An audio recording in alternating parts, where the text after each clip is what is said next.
자, 이번에는 쓰기 과정의 점검, 그 다음에 조정과 고쳐 쓰기 두 번째, 단계에 들어가도록 하겠습니다. 자, 앞에 첫 번째 부분에서는 간단하게 우선은 매체에 대한 특성을 갖다 정리해 봤고요. 자, 그런데 의외로 굉장히 우리가 좀 암기해야 될 부분이 많아요. 문제 자체가 나온다고 하면 두 문제? 많으면. 근데 뭐 한 문제 정도 나올 거는 같은데, 그래도 좀 우리가 그 전체를 갖다가 알고 있어야 이제 접할 수 있는 부분들이 있기 때문에 좀 여러 공부하신 게 많고요.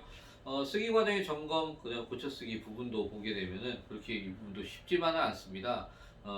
평상시에 우리가 알고 있는 이러한 과정에 대해서 정리하는 거긴 하지만, 일반적으로 책 내용 가지고 시험을 출제할지 아니면 책 내용과 다른 부분을 가지고 출제할지는 좀 고민을 해야 될 것 같거든요. 그렇지만 어쨌든 책 내용 속에 있는 것들 가지고 우선 할 수 있는 부분은, 접근할 수 있는 부분은 최대한 공부를 해 놓으셔야, 그래야 이제는 여러분들이 접근할 수 있다고 생각합니다. 자, 그러면은 먼저 쓰기 과정의 점검, 조정과 고쳐쓰기에 대해서 한번 이야기를 나눠보도록 할게요. 페이지는 지금 현재 이거는 우선 뭐 256페이지에 대한 거, 그 부분에 대해서도 잠깐 지금 한번 보도록 할 텐데요. 자, 그 자습서 256페이지고요. 자, 그 다음에 이 부분은 아니면 이제 자습서 258페이지 그냥 바로 제가 그 부분 정리한 것 같습니다. 256페이지랑 8페이지랑 똑같은 개념이기 때문에 제가 이거부터 정리했네요. 미안합니다. 자, 보면은 자습서는 258페이지고요. 우리 프린트문은 11페이지 내용 정리 들어갑니다. 자, 글을 쓸 때는 주제, 목적, 독자, 매체 등, 이렇게 쓰기 맥락을 고려해서 쓰기 과정을 점검하고 조정하며 글을 고쳐 써야 된다는 얘기 했습니다. 근데 여기서 주제, 목적, 그 다음 독자, 매체 같은 경우는 쓰기 맥락의 요소들이에요. 그러니까 이러한 쓰기 맥락들의 이러한 요소들을 바탕으로 해서 우리가 정리가 들어갈 수 있다는 것이고, 쓰기 과정을 점검하고 조정해 글을 고쳐 써야 된다는 건데, 이는 쓰기 과정은 계획하기, 내용 생성하기, 내용 조직하기, 그 다음에 초고 쓰기, 고쳐 쓰기, 총 5가지 단계로 이루어졌다는 거 알고 계시죠? 이러한 과정을 점검하고 조정해서 글을 써봐야 된다는 측면입니다. 자, 이렇게 소재가 같은 글이라도 쓰기 맥락에 따라서 글의 내용이나 형식이 달라질 수가 있다는 겁니다. 자, 예를 들자면 전기라는 이러한 동일한 소재로 글을 쓴다고 해도 설득을 목적으로 한다면 전기를 아껴 써야 한다라는 명령의 이러한 의미를, 설득적인 의미를 갖다 쓰겠고, 주제 글과 정보 전달 목적으로 한다면 당연히 전기는 자유전자의 움직임을 발생한다라는 주제의 글은 내용과 형식이 같지 이렇게 않다는 측면입니다. 그래서 또한 만약 주제, 목적, 독자가 모두 같더라도 글을 쓰는 매체가 신문이냐 혹은 아니면 인터넷이냐에 따라서 또 글의 내용과 형식이 달라질 수 있다는 거죠. 자, 그래서 바로 쓰기 맥락은 글의 내용, 이런 것과 큰 영향을 미치는 것을 엿볼 수 있다는 거. 요거 꼭 기억해 둡시다. 자, 그러므로 쓰기 과정의 점검, 조정, 고쳐 쓰기는 쓰기 맥락을 고려해서 이루어져야만 할 것이다 라는 측면입니다. 자, 여러분 이 부분이 작년에 그 동무여고 시험 문제에서도 보게 되면은 이 부분은 다 지문 없이 나왔습니다. 지문 없이 나왔다는 건 이거 다 암기해서 풀었던 문제들이거든요. 그렇기 때문에 우리 그냥 쉽게 넘어가시면 안 됩니다. 요 자체가. 자, 그러니까 이 부분은 10단원 같은 경우는 이거 지문 없이 낼 수 있는 거 아니야? 라고 생각하면서 여러분 보셔야 돼요. 알겠죠? 그냥 넘어가시면 안 돼요. 자, 특히 쓰기 과정 중에서 고쳐 쓰기에서 쓰기 맥락을 고려해 점검하고 조정한다는 것은 자신이 쓴 글이 주제가 잘 드러나는지, 목적에 맞게 쓰였는지, 혹은 독자의 수준에 맞는지, 선택한 매체 특성에 맞게 쓰였는지 등, 이런 것들을 갖다가 잘 살펴보고 수정해야 된다라는 겁니다. 그러다 보니까 더불어 고쳐 쓰기에서 글 전체, 문장, 문장, 그다음 단어 수준 점점 낮아지고 있죠. 요 자체가. 이렇게 순서를 밟으면서 글을 검토하고 다듬어야만 할 것이다라는 겁니다. 자, 그래서 이는 다시 말해본다면은 글의 구성 단계가 얼마나 논리적이냐, 혹은 아니면 글의 문단이 이러한 유기적으로 잘 결합됐느냐, 그 다음에 문장이 어법에 잘 맞는지, 그리고 또 마지막으로 어휘가 적절하게 이뤄 써졌는지, 이런 부분을 갖다가 우리가 따져 보아야 한다라는 측면을 이야기하고 있습니다. 자, 쓰이 과정의 점검 결과에 따라 이전 단계로 돌아갈 수 있답니다. 자, 그래서 다시 회귀할 수 있다는 측면. 예를 들자면 내용 조직하기에 앞서서 이러한 단계에서 생성한 이러한 내용이 주제에 맞지 않으면 그러면은 다시 내용 생성하기 되돌아가는 이러한 역할을 할 수 있다는 거. 이렇게 쓰기 맥락 고리에서 글의 내용이나 형식을 수정하고 보완하면 더욱 완성도 높은 글을 쓸 수 있고요. 거기다 그렇기 때문에 이를 바탕으로 한번 예를 갖다 들어서 내용을 정리해 봤습니다. 밑에 쓰기 맥락의 중요성, 그 다음 고쳐 쓰기 단계에서 우리가 해야 될 것들 해서 정리를 해놨거든요. 자, 우리 그 자습서 페이지 259페이지의 내용을 정리한 겁니다. 거기 쓰기 맥락의 중요성은 다시 한번 본다면, 미안합니다. 못하네요. 쓰기 맥락에 따라서 글의 내용이나 형식이 달라질 수 있다. 라고 하는 거. 자, 쓰기 맥락이라는 것은 분명히 주제, 목적, 독자, 매체를 얘기한다는 거. 요거 잊지 마시고요. 자, 그래서 쓰기 과정의 점검, 조정과 고쳐 쓰기는 쓰기 맥락을 고려해서 이루어질 수밖에 없다. 요거 꼭 기억합시다.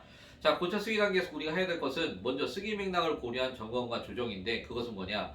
자신이 쓴 글이 주제에 맞느냐, 목적에 맞게 썼느냐, 독자 수준에 맞느냐, 그 다음에 선택한 매체 특성에 잘 맞게 썼느냐. 그래서 이는 다시 말하면 전체 수준, 문단 수준, 그 다음 문장 수준, 단어 수준으로 이렇게 순서를 밟아가면서 검토해 줘야 된다는 거 잊지 마세요. 알겠죠? 자, 그럼 처음에 계획하기인데 예를 든 거 나왔는데요. 보면은 다들 아시듯이 자, 독도는 자연 생태계 보고이다 라고 했어요. 그럼 이거는 설명하는 글이었습니다. 그런데 여기서는 목적이 설득이라고 잘못되어 있죠. 그죠? 정보 전달이라는 거.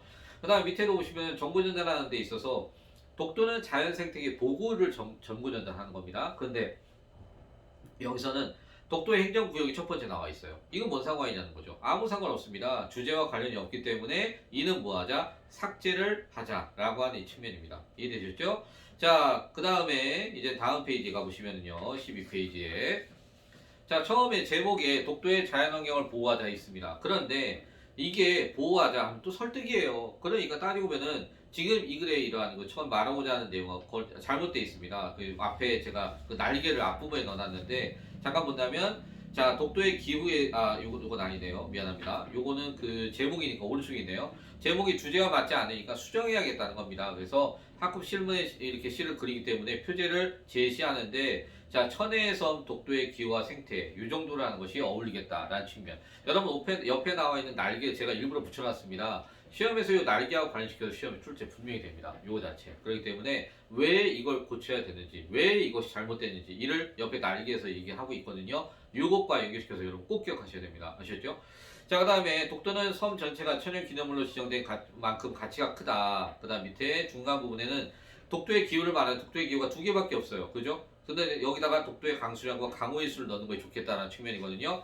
이걸 제가 날개를 앞부분에 잘못 넣었다는 겁니다. 이게 11페이지 밑에 있어요. 그래서 앞에 잠깐 보시면 이게 독도의 기후에서 독도의 강수량, 강우일수 자 관련 내용 추가하면 좋을 것 같다라고 하는 이런 생각을 했다는 측면 됐죠? 자, 그리고 다시 돌아오시면 생태 그리고 마지막 끝부분에는 연중 온난 다습하고 다양한 생물들이 독도에 서식하고 있음을 보여준다는 겁니다. 자, 여기서 밑에 이제 초고 쓰기 부분인데요. 초고 쓰기 다 잘 되어 있는데 문제는 이거였죠.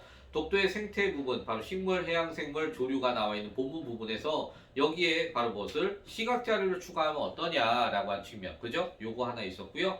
마지막 끝 부분에서 보면은 여기에 아까 얘기한 것처럼 온난 다습하다, 그 다음에 독도에 서식하고 있다, 뭐 이런 것들이 끝 부분인데 문제는 거기에 마지막 부분에 아름다운 우리 땅 독도를 지키기 위해 우리는 힘을 모아야 된다는 부분이 있다는 거. 이거는 과감하게 뭐 해줘야 된다? 삭제를 해줘야 된다는 측면이었었죠. 그죠? 자, 그렇기 때문에 이 부분은 삭제한다는 거 기억을 해주시면 되겠습니다. 네. 그래서, 거기 마지막 부분에 지금까지 뭐 이렇게 했다라는 얘기로 이제는 마무리를 짓고 있습니다. 자, 그래서 지금 이 부분은, 전적으로 볼 때, 이제는 그 학습 활동에 가게 되면은 이 독도를 소지로 해서 글을 써보자라는 부분이 있어서, 그거는 뭐 여기서는 상관이 없는 부분이고요. 학습활동 부분하고 관련 없이 여러분 앞부분에 지금 현재 이 쓰기 맥락에 대해서 분명히 요 지금 독도에 대한 이야기 나오는 민수의 사례 가지고 문제를 나올 수도 있고요. 한 문제가 그렇지 않으면 앞에서 그 내용 지문 없이 그냥 무조건 여러분한테 물어볼 수 있는 문제가 출제될 수 있습니다. 그렇기 때문에 이 부분도 정리를 꼼꼼하게 잘 해주셔야 되는 거는 꼭 기억해 주시기 바랍니다. 자, 그 다음에 이제 독서에 대한 이야기를 지나서요. 여러분하고 다시 이제 이번에는 책임감 있는 쓰기 부분 들어갈게요. 페이지 우리 프린트로는 18페이지 들어가시면 되겠습니다. 자, 프린트 18페이지고요. 자, 이 부분은 좀 여러분 적어야 되기 때문에 우리 자습서 우리 268페이지 펼치시면서 두 가지 같이 정리를 보면서 정리를 좀 하도록 하겠습니다. 자, 보면은요, 우리, 처음에 나와 있는 그림에서 지수야, 네 블로그 글본이 지난주에 굉장히 유명한 맛집 같다 해서 지수의 맛집에 대한 얘기 했는데, 근데 가보니까 12첩상이라고 했는데, 가보니까 5첩 반상밖에 안 됐다. 그리고 또 너 때문에, 여기저기 사람들이 거기에 이제 댓글을 많이 달아놨더라. 그래서 인터넷 파급력이 크다. 책임감이 갖고 글을 써야 된다. 마지막에 가게 되면은, 그래서 앞으로 이러한 사실에 대한 내용을 쓰거나 과장하게 쓰지 마라 라고 이제 이야기를 했습니다. 그죠? 자, 여기서 볼 때 지수의 이러한 그 쓰기에 나타난 문제점을 갖다가 한번 얘기해 보겠습니다. 우리 제가 밑에 사실 여기다 해놨는데 뒤에 철민이 걸 갖다가 미리 거기다 써놨어요. 제가 미안해요. 자, 철민이 것도 보고 이제 얘기를 해야 되는 지수거 먼저 좀 얘기를 해볼게요. 지수걸 본다면은 자, 우리 269페이지에서 여러분 269페이지 밑에 거기 핵심 정리 나와 있습니다. 자, 다른 사람들이 볼 수 있는 공간인 블로그에 자신의 경험을 어떻게 과장되게 썼습니다. 그죠? 자, 그러다 보니까 사실이라는 내용을 쓰거나 과장되게 쓰면은 이거는 크게 사람들에게 잘못된 이러한 평가가 내릴 수 있다는 측면. 그죠? 그게 쓰기 윤리성에서 어긋나는 것이다 라고 하는 거. 그걸 좀 기억해 주시면 되겠고요. 자, 다음 페이지에 19페이지 가시면은 거기에 철민이 얘기가 나와 있는데요. 보면은 인터넷 100일장에 내시 써야 되는데 잘 안 써지네. 100개 써야겠다 하면서 쫙 100개 썼어요. 그런데 선생님이 다음날에 김동명의 이러한 내 마음이라는 시를 낭독하시는 똑같겠죠. 그죠? 자, 그러다 보니까 선생님이 말씀하십니다. 거기 5번째 칸에 보시면 저작권 침해하나 보거나 철미나 모든 창작물에는 저작자가 행사하는 배타적 독점적 권리인 저작권이 있다라는 측면. 자, 그러면서 그렇다면 우리는 왜 저작권을 보호해야 될까? 우리가 저작권 보호하면은 저작자의 창작 의욕을 북돋아서 좋은 창작물이 많이 만들 수가 있다라는 측면. 여러분, 이거 대사 아무것도 아닌 것 같지만 만화로 되어 있어서 그렇지 이것들이 다 시험 문제가 될 수 있는 부분이에요. 다시 얘기해 볼게요. 철민이가 저작권을 갖다가 침해했다. 그러면은 지금 현재 여기 자체에서는 저작권이라는 것 자체는 무엇인가? 바로 저작권은 아까 얘기한 것처럼 바로 창작물에는 저작자가 행사하는 배타적 독점적인 권리 이걸 갖다 저작권이라고 한다는 거. 거기다가 지금 이야기하는 거 저작권 왜 보호해야 되느냐? 바로 그 보호 이유는 저작권을 보호하면은 저작자의 창작 의욕 돋고 좋은 창작물이 만날 수 있다는 측면. 이런 것들 여러분 다 시험에 선지로 나올 수 있는 거예요. 이거 다 체크해 주셔야 됩니다. 자, 그 다음에 결국 우리 모두가 이에 따른 혜택을 누리게 된다. 더 나아가 저작권 보호는 우리 문화 발전, 국가의 경제 이익에 영향을 미친다. 네, 역시 저작권 보호에 대한 이러한 그 이유 나와 있죠. 그래서 어떻게 글을 쓸 때 다른 사람의 저작물을 인용하는 경우에는 출처를 표기하는데 저작권 이러한 침해가 될 수 있으니까 이거 분명히 밝혀야 된다. 근데 여러분 작년 시험에 이거 나온 거 아십니까? 작년 시험의 동물 같은 경우는 이 칠판에 써 있는 이걸 갖다가 순서를 쓰게 하는 이걸 확인하는 문제가 시험에 출제됐어요. 자, 그렇기 때문에 자 보세요. 책 제목 있고요. 그다음 출판사, 출판 연도, 출판 연도는 처음 초판에 이렇게 발생한 연도, 그다음에 인용한 쪽수까지 이 순서. 여러분 이거 지문 안 나왔어요. 그림 안 나왔다고요. 그림 안 나오고 그냥 나왔어요. 그러니까 그 정도로 굉장히 이건 그대로 나올 수 있는 문제입니다. 네, 그렇기 때문에 여러분 이거 잘 봐주세요. 자, 그러고 나서 최근 인터넷상의 저작권 침해가 매우 심각합니다. 다른 사람의 저작물 함부로 가져갔으면 저작권 위배된다고요. 자, 분명히 저작자의 허락을 받고 출판의 출처에 반드시 밝혀야 되고요. 단 얘기 마지막은 됐습니다. 마지막 칸은 다 된 것 같고요. 5, 6, 7, 8번째 칸. 네, 이 부분 다 중요합니다. 이거 잘 봐주시기 바랍니다. 자, 그러다 보니까 철민이 얘기 다시 한번 앞쪽에 정리를 해볼까요? 철민이 같은 경우는 다른 사람의 글을 자신이 쓴 것처럼 썼습니다. 자, 그러다 보니까 이 자체는 다른 그 사람의 저작물을 쓸 때는 저작자의 허락을 받고 출처를 반드시 밝히는 것이 필요하다라는 측면 꼭 기억을 해줄게요. 자, 그럼 다시 얘기해 볼까요? 바로 저작권 개념입니다. 저작권은 저작자가 자신의 창작물에 대해서 행사하는 배타적, 독점적 권리를 말하고요. 자, 여기에 대한 보호 필요성은 바로 무엇 때문에? 첫 번째, 저작자의 창작 의욕을 북돋아서 더 좋은 창작물이 만들 수 있기 때문에 아까 저 위에 6번째 칸에 나왔었죠? 이에 따른 혜택의 사용에 누릴 수가 있다라는 측면 얘기했습니다. 그리고 또한 7번째 칸에 있는 것처럼 문화 발전과 국가의 경제적 이익이 도움이 될 수 있다는 것까지 이렇게 기억을 해주셔야 됩니다. 됐습니까? 네, 그렇게 정리 좀 하겠습니다. 자, 그리고 나시면 이제 학습활동 가시면은요, 똑같은 내용이긴 합니다만, 자, 학습활동의 첫 번째, 지수와 철민이 잘못한 점 무엇인지, 다시 한번 이걸 좀 정리를 해주시기 바라고요. 자, 그래서 학습활동 270페이지 나온 것처럼, 지수는 다른 사람이 볼 수 있는 이런 공간인 블로그에 자신의 경험을 과장되게, 철민이는 다른 사람의 글을 자신이 쓴 것처럼 베꼈었다는 측면 얘기하고요. 자, 그 다음에 밑에 있는 것은 자기 자신에 대한 평가입니다. 제가 요거는 좀 넣어놓긴 했는데 괜히 넣어놨나 싶기도 하고 그래서 요거는 여러분들이 그냥 넘어가셔도 될 부분인 것 같아요. 네, 이렇게 살펴주시고요.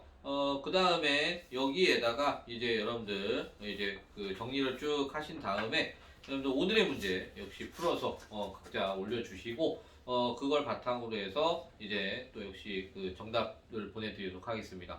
그리고 쉽다는 문제 또 역시 여러분들한테 숙제로 드릴 테니까 역시 화요일까지 다 모두 정리하시고 찍은 거 사진 올려주시기 바랍니다. 네, 오늘 아직 못 끝내신 분들 빨리빨리 올려주시고요. 네, 오늘 여기까지 하겠습니다. 고생하셨습니다.